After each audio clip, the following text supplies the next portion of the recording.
It's got more moving parts. It's got people attacking in different ways.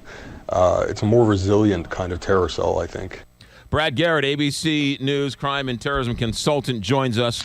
A great resource when we're talking about what's going on in Europe, as well as the response that the American presidential candidates are making. Good morning, Brad Garrett.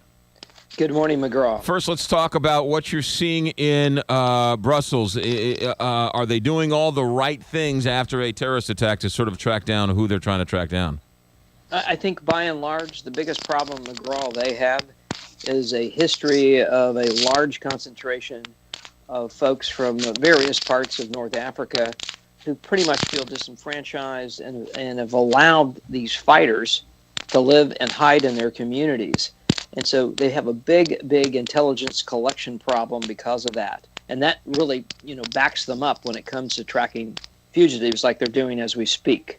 I keep hearing this sentence over and over again, and that is in Europe, Muslims feel like they're Muslims first, Europeans second. But in America, Muslims feel like they're Americans first and Muslims second. And I think the big difference is assimilation. Now, we both heard that term, but I think it really does make some sense that if you are from Morocco or some other place, you come to the United States, you get educated, you apply for a job, you get a job, you keep a job. In Europe, it's not that easy. There's a limitation on certain jobs. They basically have created a environment where you have this large concentration of people with high unemployment. Like the youth unemployment rate is like 50% plus, and you put them on public assistance. And the combination of the two create an environment of, we don't like you, you don't like us, we're going to live amongst ourselves, and we're not going to tell you anything. And that's what you have. But these aren't necessarily immigrants and or refugees from the Middle East. These are people born in their home country. These are Belgians born in Brussels. Exactly. That is true. That the recent migration is not the cause of this problem that you and I are talking about, these attacks in Paris and Brussels recently. This is a problem that's been brewing in Europe for years that they have chosen, for whatever reason, and there are a lot of them, not to approach. Yeah. And now, if you can't undo that in 10 minutes, you're talking about years it would take. And McGraw, if you combine with that the lack of having a centralized intelligence apparatus like we have the FBI and others, they don't have that. Each country has their own.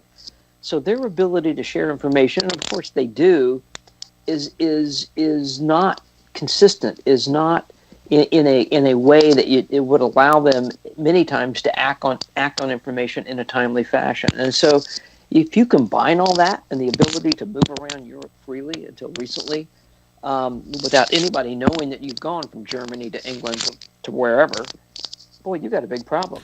So, Brad Garrett, former G-Man, we're hearing from the people on the front lines. We're hearing from Michael Hayden. We're hearing from the New York City Police Commissioner.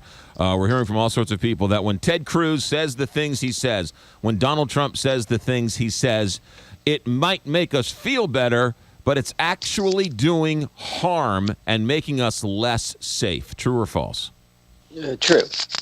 Because the idea that you are going to Bigfoot your way out of this is just not going to happen.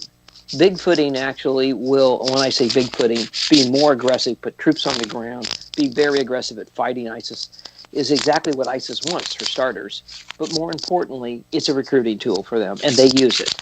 And if you're looking at more and more people in this country and other countries that are disenfranchised, it's a hook. It's a hook for them to get you to join us.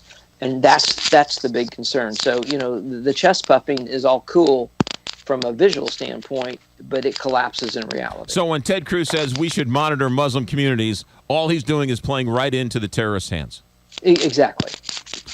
Basically what you're saying, we're going to isolate you more and push you off in the corner. And that's exactly the opposite of what you want. Which is why Europe's in the problem they're in now. Exactly. Brad Garrett, ABC News crime and terrorism consultant. Great as always. Thanks for checking in. See you, McGraw. 6:56 here, Big 550 KT.